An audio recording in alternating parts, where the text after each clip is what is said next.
In this video, I'm going to show you how to fix Lime app not working. First, to resolve this issue, we will first head over to our device settings. From here, scroll down and tap on General. Once you're in the General Settings tab, look for iPhone Storage option and tap on it. Over here, you can either search for the app or you can scroll down and look for it. Then tap on the app. On the next screen, you need to tap on the Offload app option. A confirmation pop-up will come up. Now tap on the Offload app option here.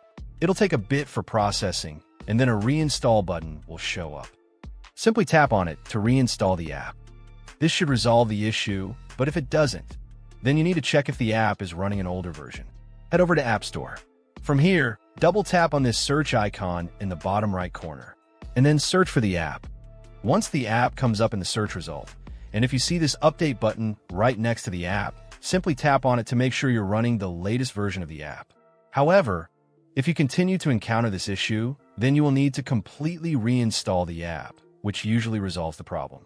Head over to this screen the way we did before.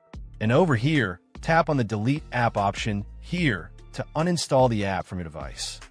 A confirmation pop-up will come up. Now tap on the Delete option here.